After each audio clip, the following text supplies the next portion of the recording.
Shalom, and welcome to Cover to Cover. Today, we're going to be exposing some wolves in sheep's clothing.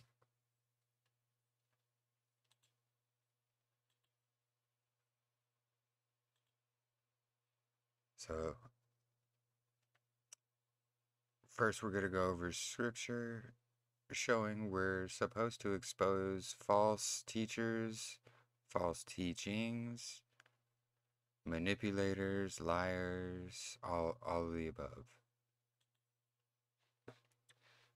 So, beloved, do not believe every spirit, but test the spirits to see whether they are from Yahweh. For many false prophets have gone out into the world. By this you will know the Ruach HaKodesh. 1 John 4, 1 through 2. Test everything. Do not treat prophecies with contempt, but test all things. Hold fast to what is good, and abstain from every form of evil. 1 Thessalonians 5, 20 through 22. This is a lot of people, sadly I see. They're just, I feel the Ruach leads me to believe this or that or another thing. And what it's leading them to believe is completely against Scripture. So they don't test it. So really, what the Ruach that's leading them is this guy.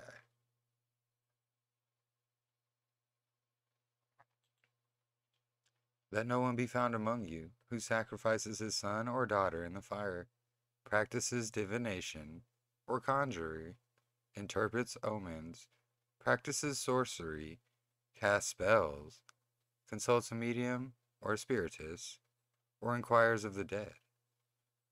For whoever does these things is detestable to Yahweh. And because of these detestable things, Yahweh your Elohim is driving out the nations before you.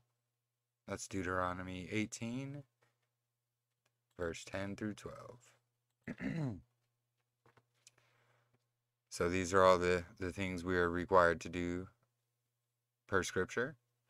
Judge with the righteous judgment. You can find that in John 7:24. Judge all things, also in John 7:24. Judge iniquities in the body of believers.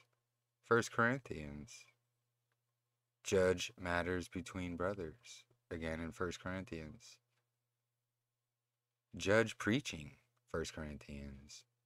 Judge false spirits, gospels, and doctrines. Judge the works and workers of darkness. Judge false prophets and apostles. Judge false believers among us. Why is that? You're going to see why. Because if we don't do these things, these wolves and predators run rampant, and so do their doctrines, and they get out of control. So right now we're going to take a look at a little video here. The whole video that started me looking into everything. So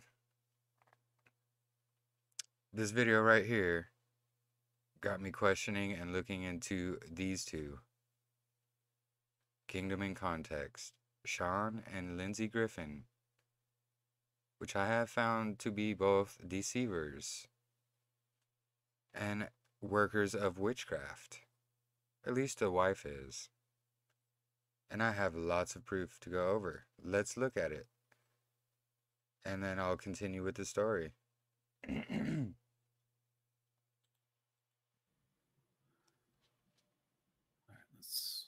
take this one real quick. Okay, brother. So Mike A. Gunner's asking about the offerings made during the Feast of Atonement, and would they eat of any of the offerings? Well, let's take a look at Leviticus 16 real fast here. So Leviticus 16, starting in 1, clearly about the Day of Atonement. But what we're going to specifically look at is 16:27, where the bull for the sin offering and the goat for the sin offering, whose blood was brought into the most holy place to make atonement, must be taken outside the camp, and their hides, flesh, and dung must be burned up. The one who burns them must wash his clothes and bathe himself with water, and afterward he may re-enter the camp. But let's watch here as he realizes Leviticus 16 says this, does not bring it up on screen, and completely dodges Leviticus 16. Why? To support his own theology. Beware of false teachers. Let's take a look. So let's go to Leviticus 16.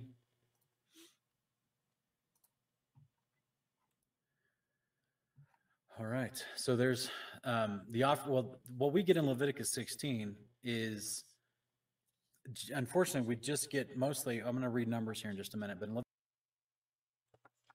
Notice how he's dodging and trying to figure out a way to dodge it. Deception at its finest. Leviticus 16, without reading the entire chapter, it's just covering the responsibility of the priest during this day and his job, his role during that time. But if Doesn't want to read the chapter or bring it on screen because he knows it's going to prove his theology wrong. And by the way, Day of Atonement is a day of fasting, not feasting. we'll look over numbers real quick. This may help give us a better little breakdown of, because it lists all the sacrifices for each feast day. Does it go over the sacrifices for the priests in this chapter, or is that only in Leviticus? Leviticus 16 is the priest's duties to take what's given for sacrifices and what he does with those. And he Yeah, what he does with the sacrifices, which is taking them outside of the camp to be burned, not eating them, as he misleads everyone to believe. has an offering he gives for himself first, right? Before he gives Right, the. right. So if that's a sin offering Then and he not a and his- burnt offering, he he and his family does eat of it, eat yeah, of it. Okay, so yeah. the high priest definitely eats of the sin offering he does for himself before he goes in to do the sin offering for all of Israel. Notice the nervousness in his eyes and how he's trying to explain himself away while avoiding the very chapter that shows his theology is wrong. Please, stop following prominent teachers. Test everything for yourself and follow no man.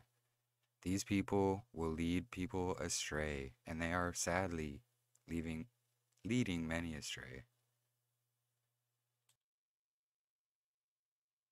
All right, so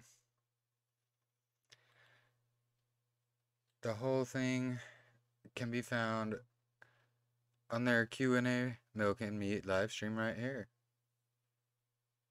And actually, here I can, let me go to my screen share.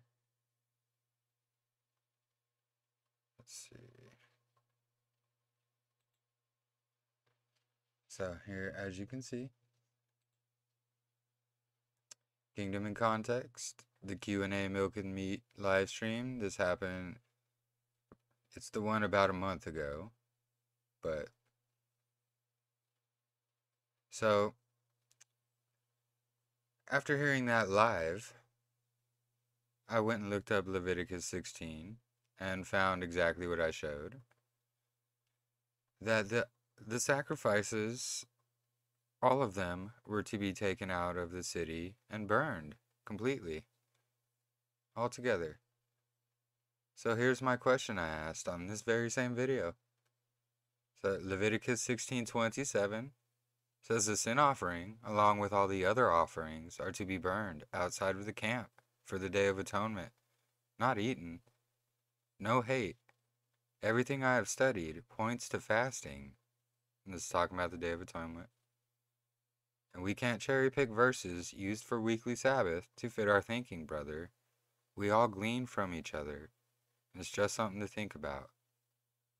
So what he's doing is, excuse me. So he's trying to say the term used for rest, which is a Sabbath, not meaning Sabbath day, just a rest, is referring to like a Sabbath day. Therefore, because Jubilees says you shouldn't fast on a Sabbath day, talking again about the weekly Sabbaths, he uses that as an excuse to promote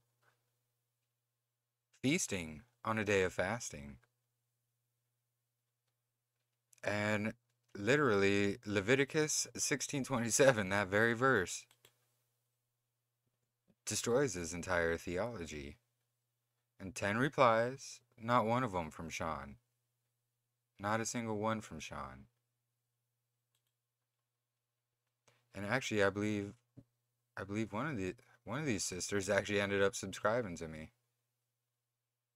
I appreciate it. Thank you. So, anyways, on his next Q&A that he did with Lindsay, let's see if I could see the date on this guy here. It was, it's going to give me a date right here. It's just going to say 1 month ago. So this is the first one, everything you saw. Then he did a second one with her, this one. And by the way, you can find all that at the 1 and 5 minute mark.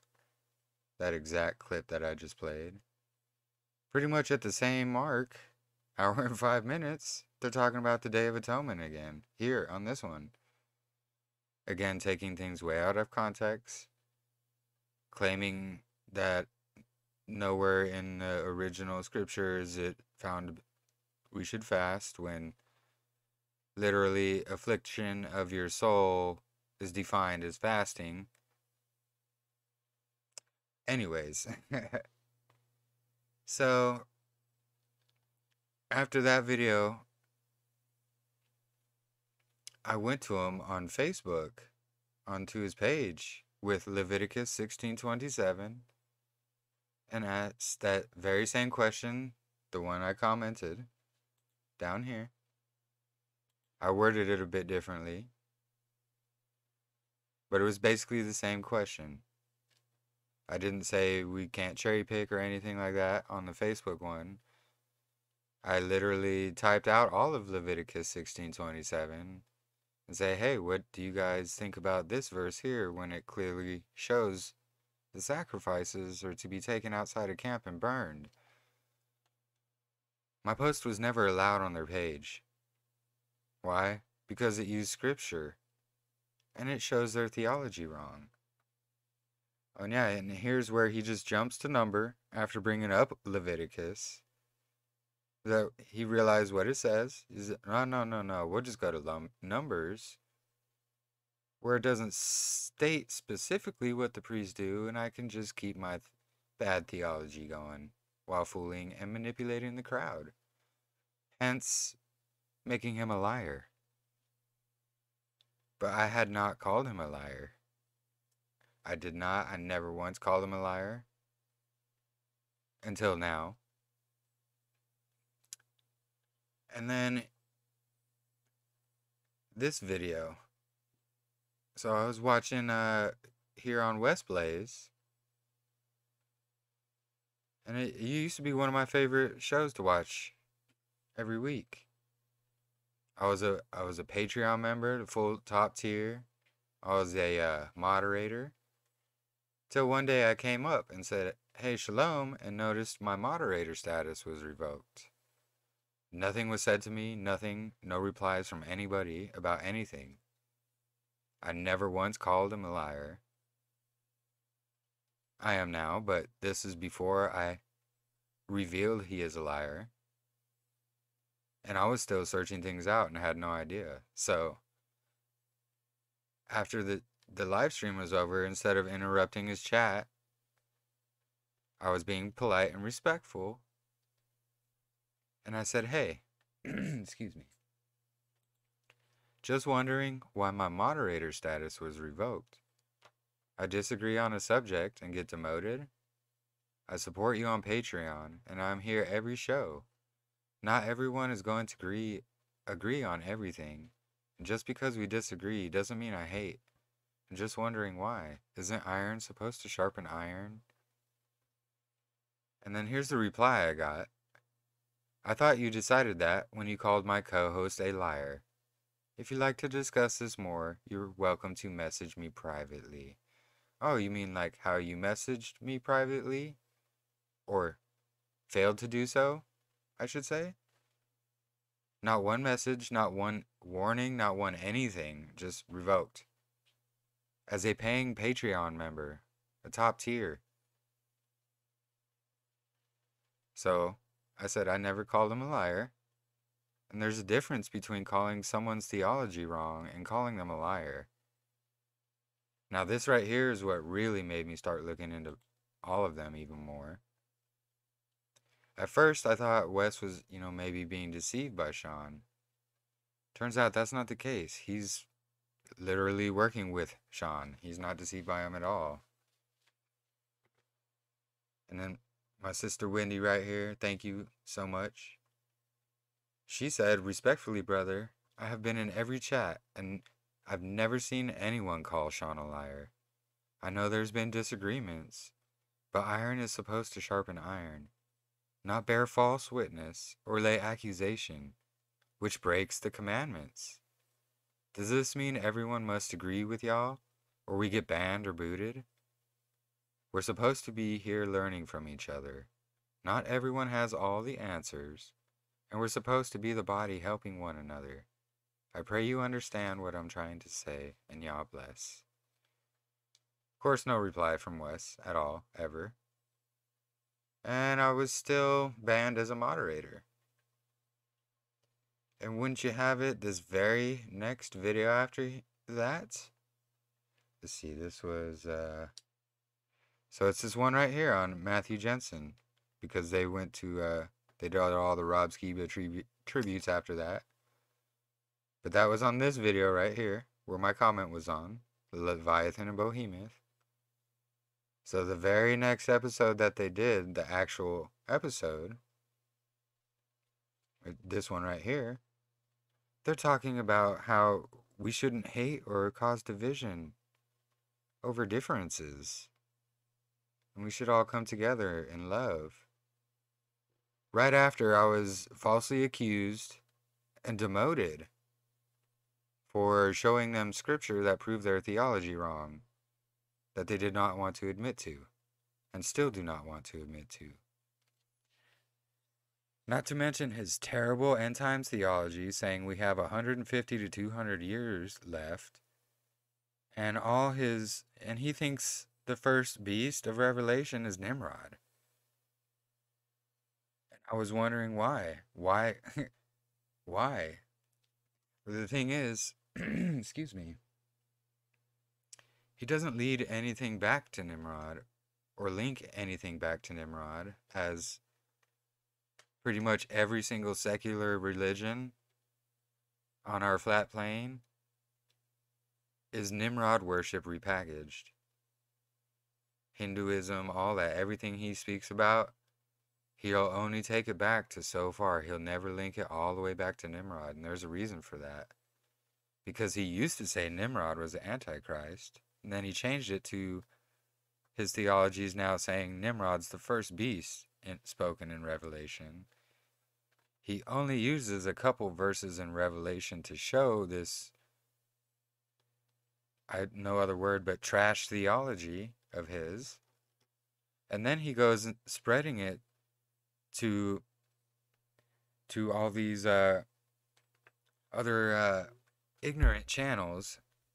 Forgive me of my use of any other word, but that's exactly what it is. Ignorant channels that he goes to and convinces them of his garbage theology because he knows they do not know Scripture or test Scripture.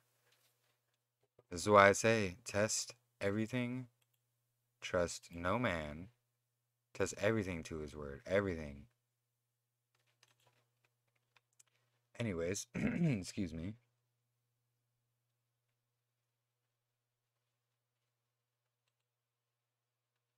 So, this was just me screenshotting those comments. I was originally just going to show just this on screen, but I just decided to show you in just by screen sharing. So anyways, here, what we're going to take a look at next is good old Miss Lindsay. Mrs. Lindsay. Witchcraft extraordinaire. On her testimony, she claims she was in witchcraft and got out of it. I don't believe she ever got out of it. So this is her YouTube channel, Cleft of the Rock Creations. You can take a look at it yourself on YouTube. And it's just appalling. Appalling. The symbology and everything on this channel. We have everything from infinity loops, Jesuit sun and moon, more infinity loops. We have the Eye of Ra. We have the as above, so below tree of life, pagan tree of life. Oh yeah. Go check it out. The 3 pyramids and the logo itself. My son noticed all that right off the bat. And half of the people who supposedly follow Torah don't notice it. But they'll follow these people blindly and name drop them on every channel, lifting them up. I'm going to be exposing them, as they should be, because they're deceivers and workers of witchcraft, which is why they repeat everything so many times. Why do you think it takes Sean so long to make videos on certain subject? Because he's got to make sure the theology lines up with his garbage theology. Infinity loops, infinity loops, infinity loops. Oh, donut bezel stone. Oh, look with the eye and the symbol. And look, the symbol itself is an eye. Just more infinity loops, hidden in plain sight. Oh look, pumpkins. And if you look at when this video was made, it was for October. Oh, what are pumpkins used for? Witchcraft. Jesuit sun and moon.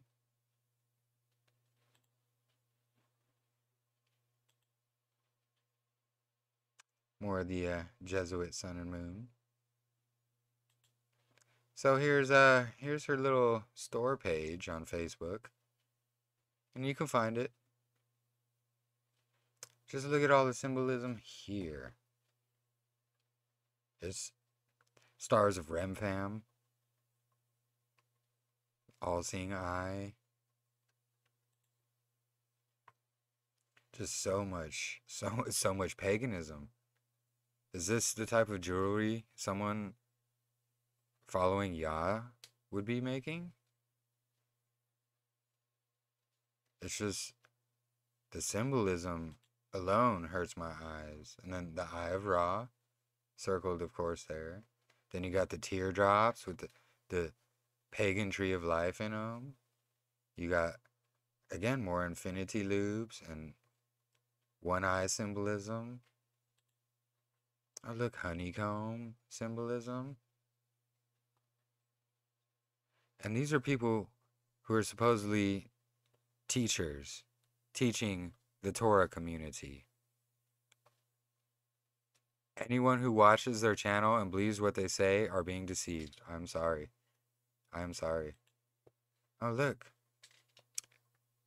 Trees of life, as above, so below symbolism. Oh, by the way, that mushroom, the little red cat mushroom, like the ones on Mario Brothers, they also symbolize Santa Claus, who is another symbol for Satan. Oh, and don't worry, we're going to get into that more as well. I mean, just look. More honeycomb symbolism. I mean, you can go look, find all this yourself on her page. Says she got out of witchcraft. Oh, look, the snake eating itself. Eye of Ra. One-eyed symbolism. Just everything all in one here. Oh, but they're Torah followers, right? Wrong. Next, we're going to go over Sean's many channels that he has. And if you just give Sean Griffin a search on any search engine you like, you'll see he's on pretty much every single platform that is out there. From iTunes, Amazon, audiobook, you name it, he's on it. Not to mention, you can also find him under marketing director for Lighthouse, which I believe was sold to Trump, and which is now going to be Trump's social media page. I have yet to confirm that. That's just my speculations, because Trump's page has not actually come out yet, so I cannot verify. But the website Lighthouse, it's no longer, it doesn't exist anymore. They hardly promote it anymore. They hardly say anything about it. And Sean brags about meeting and talking and speaking with Trump's associates. But here we go. Look at what we have here. Starting out of a triangle. More triangle. Black triangle, to be exact.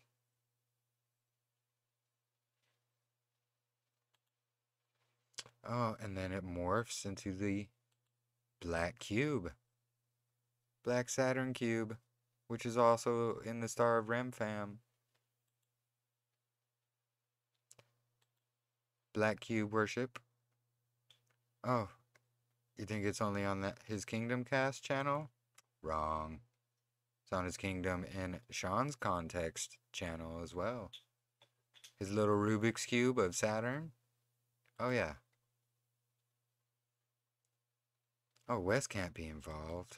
Direct screenshot from the beginning of Wes's video on Wes's channel. The as above, so below symbolism. You cannot deny these things. The proof is right here, right here. And how do I know they're down with the Trump train and voting with the Trump train? I don't know. Take a look at her voting shirt with the American flag, stars and stripes. Of course, Sean's got to cover that up with his arm, because, you know, you don't want to expose too much.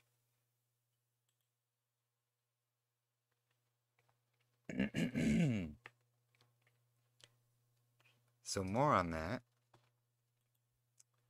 Check this out. So apparently, her and Sean have always told us and made it clear it's not a sin to keep Christmas. And this is on a Facebook post on their group. So not only does she support, obviously, Halloween, because she's making pumpkins and all that, she's supporting Christmas. What, are they going to be propping up Easter as well?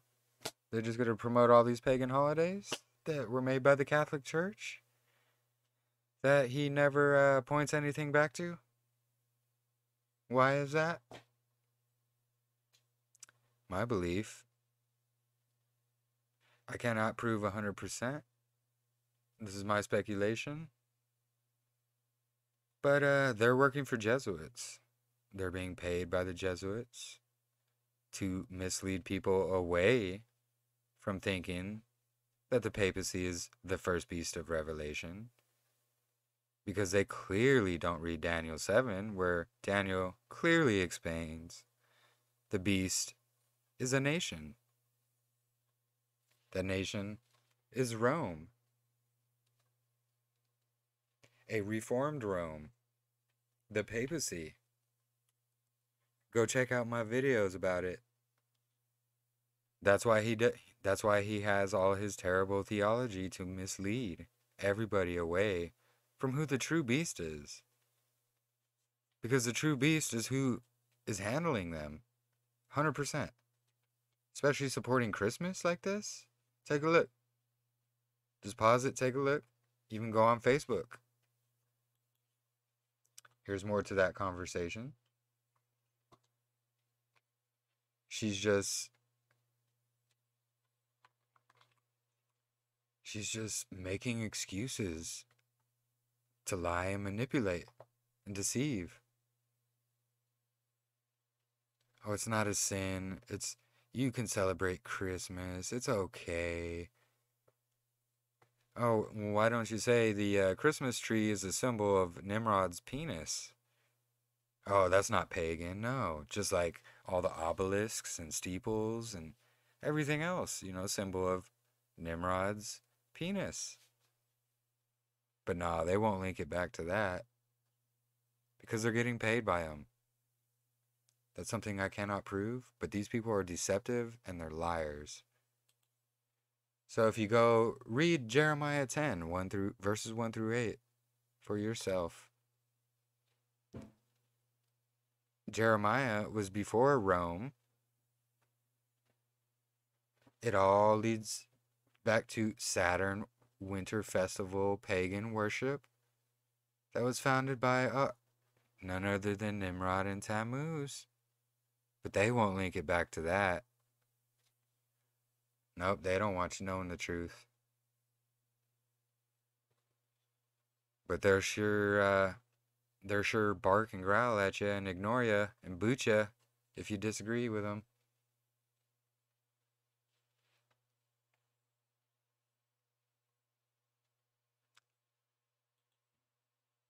Here, we'll just go ahead and read it. This is what Yahuwah says. Do not learn the ways of the nations or be terrified by the signs in the heavens.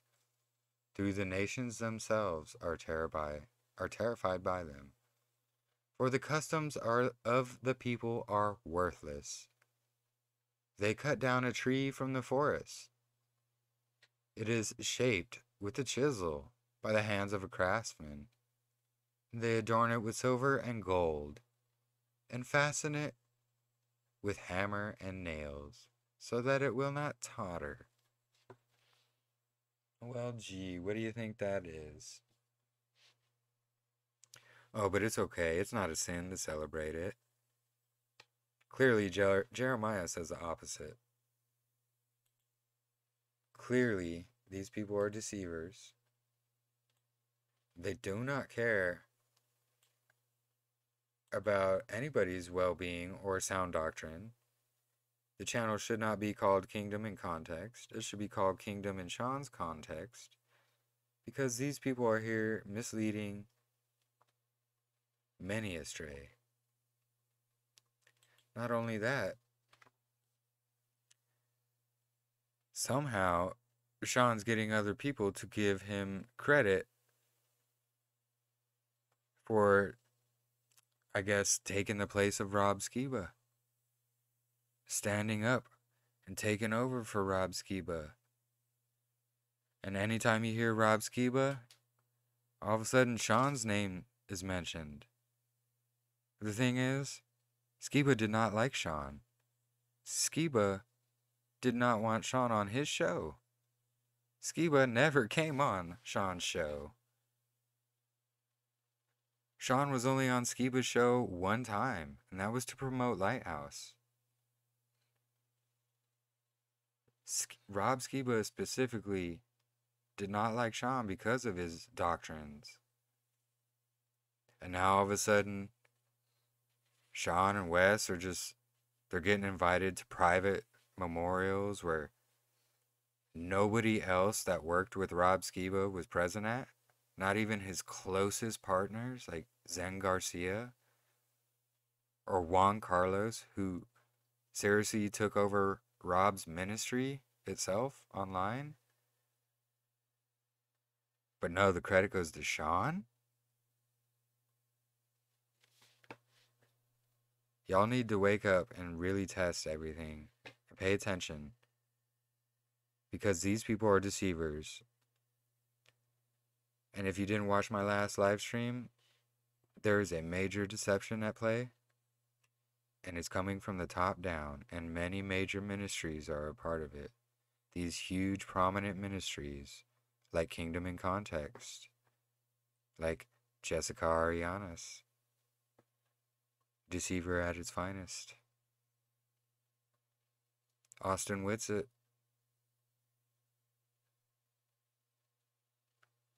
but I don't want to give away everything right now. I'm going to be revealing all of their deceptions with proof and evidence and witnesses as well. I don't care about being popular. I don't care about how many friends I have. I care about spreading the truth, and I care about Yah's truth.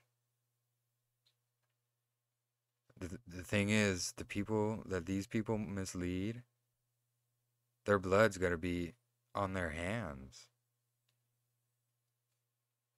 And to say that you're a teacher, Scriptures itself says you will suffer double. Apparently that's not threatening enough. Or apparently they just don't care. Maybe it's both. Like, I'm sharing this in love and with respect. I'm not sharing it to cause hate or dissension. Please look into it. Check everything I've showed you out yourself. You can go check all the sources. It's all true. I have still not been contacted or messaged by either Sean or Wes about anything. I was just demoted, booted, and basically, tossed it aside and ignored. I asked several times in live chat about Leviticus 16:27. I also brought up Daniel and how Daniel chapter 7 describes the beast being a nation. And instead of him answering, I was ignored and got ridiculed by a few people in his chat who are clearly deceived by him. And that's why I no longer watch him live. I won't be on his lives. I can't stand to watch him live anymore, because I can't stand people who deceive and lie legitimately and are just cool with it, like nonchalant about it.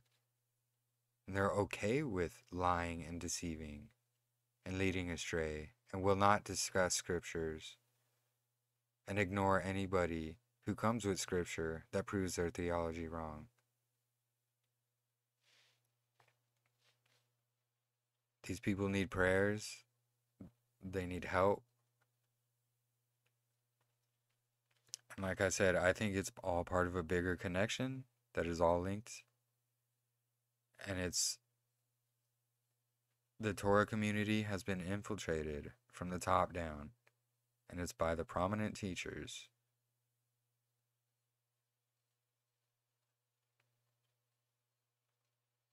And there's something very deceptive going on with everybody all of a sudden getting sick after the Take on the World conference, and Skiba passing away. There is foul play and deception, because you cannot find his obituary online whatsoever. You can find anybody's obituary online except his. You can even find memorials and funerals and all that online. Not Rob's. But yet Sean and Wes were at some kind of private memorial with a few people there. None of them were closely associated with Rob. I've watched Rob for almost 6 years, 5-6 years now. None of the people I saw on Wes's pictures at this memorial were anybody I knew that worked with Rob. Perhaps they might have known Rob. I can't say that for certain, but they're not ones who work closely with him, like Jake Grant, Zen Garcia, Juan Carlos. Many others have worked closely with him. Not Sean, not Wes.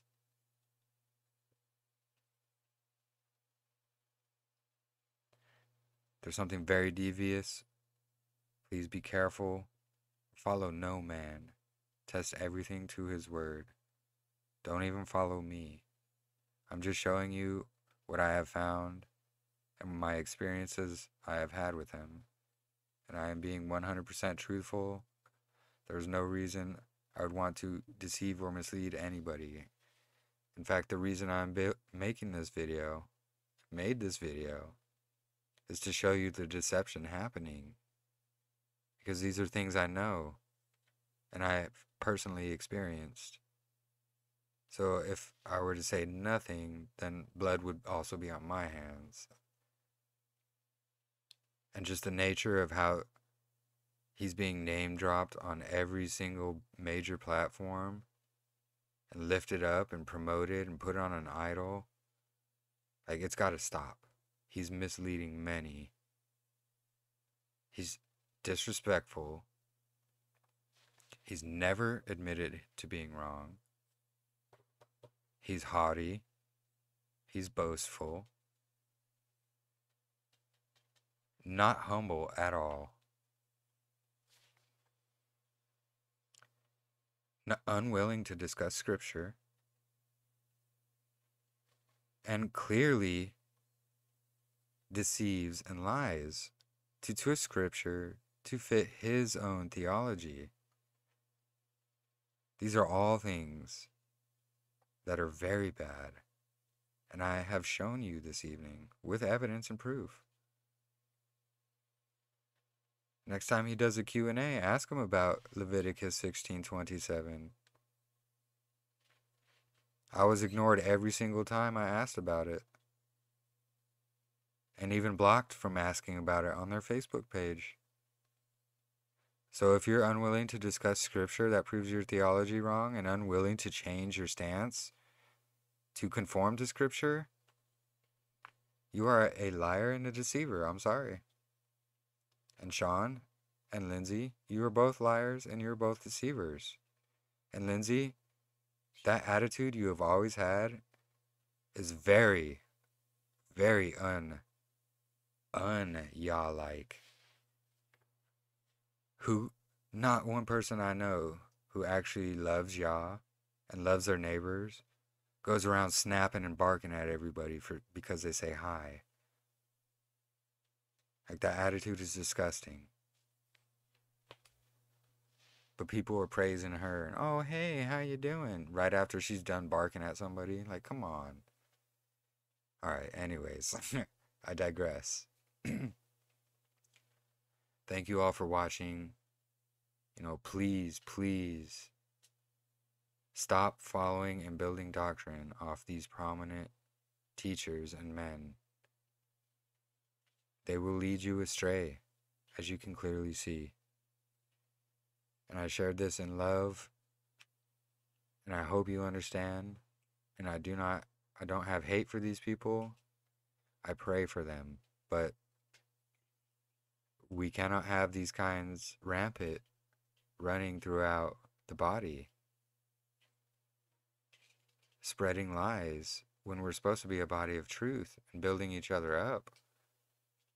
I'm not saying one man is knowing everything and you should follow everything this guy says.